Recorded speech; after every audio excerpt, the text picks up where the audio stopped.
Virgon Teguh Putra Tambunan, vokalis band Last Child tersebut mendapat banyak hujatan di media sosial pasca sang istri Inara Rusli membongkar aib dan kebiasaan buruknya yang tak bisa menjaga kesetiaan cinta.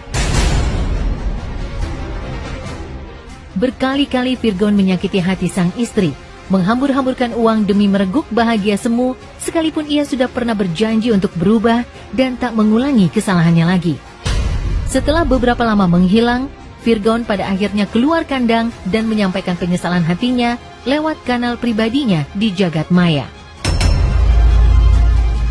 Sayangnya, tak ada kata maaf yang ditujukan untuk sang istri.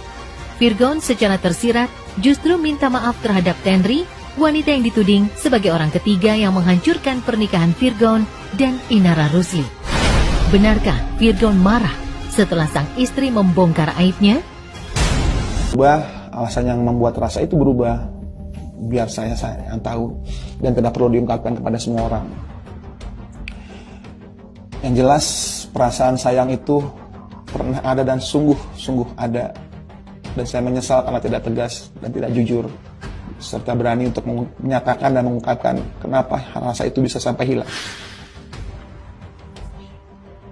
Saya menyesal dengan benar dan menyelesaikannya dengan benar. Saya malah melarikan diri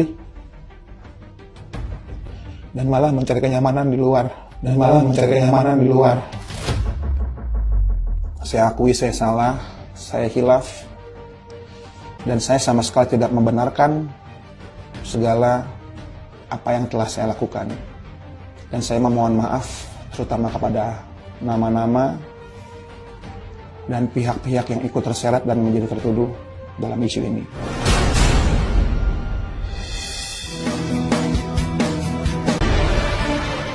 Perceraian sejatinya bukan hal yang baru dalam kehidupan Virgon. Saat usianya masih belia, Virgon sudah merasakan ia benci dan ia tangisi, kini harus dirasakan ketiga buah hatinya. Miris, sungguh teramat miris. Menyelesaikan permasalahannya secara musyawarah, kekeluargaan, secara bijak. Begitu juga gugatan yang akan kita masukkan itu adalah gugatan permohonan perceraian, mengenai juga perkembangan pertumbuhan terhadap anak-anak yang sudah disampaikan kepada klien kami. Tanggung jawabnya sampai di kemudian hari dia akan bertanggung jawab untuk anak-anaknya. Kemungkinan kita akan daftarkan antara hari Rabu atau hari Kamis.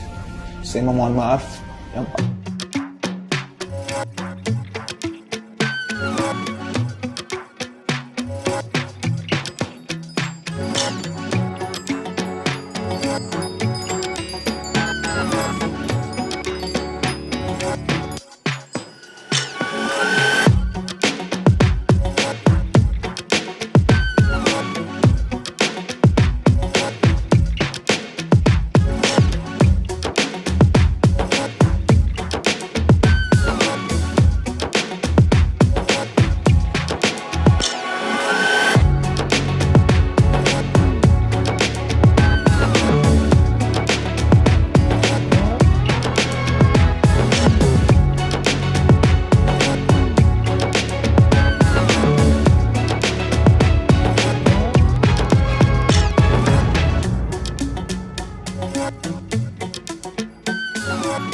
permasalahan yang mendera, Yama Carlos tetap tak ingin rumah tangganya hancur.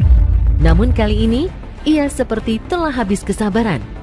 Bukan saja karena cintanya dikhianati, namun juga karena dipisahkan dari Marco Armanda Blesio Carlos, sang buah hati. Sudah 3 bulan lamanya, Yama Carlos tak bisa bertemu, apalagi memeluk buah hati tercintanya. Dan saking rindunya, ia sampai membawa baju-baju anaknya yang ia simpan di dalam tas. Jadi saya memang punya kebiasaan dari dulu, kalau saya mau syuting luar kota, itu pasti saya selalu bawa bajunya Marco yang terakhir yang habis dia pakai semalaman tidur. Nah, ini terakhir yang dia pakai tanggal 21 Februari. Siapapun yang di sana yang jadi tandemnya si perempuan itu, udahlah, akuin aja perbuatanmu. Kan katanya mengaku sebagai orang yang taat. Akuin aja udah. Akuin. Kalau memang punya niat baik, ya udah, tanpa syarat serahkan Marco ke saya.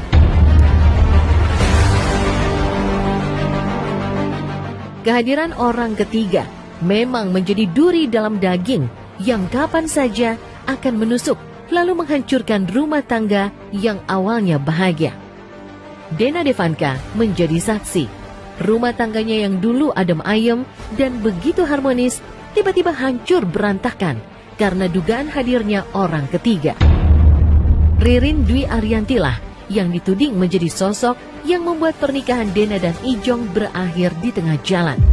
Meski Ijong dan Ririn selalu membantah tudingan itu, namun belakangan akhirnya santer terdengar jika Ijong dan Ririn siap melangkah ke pelaminan.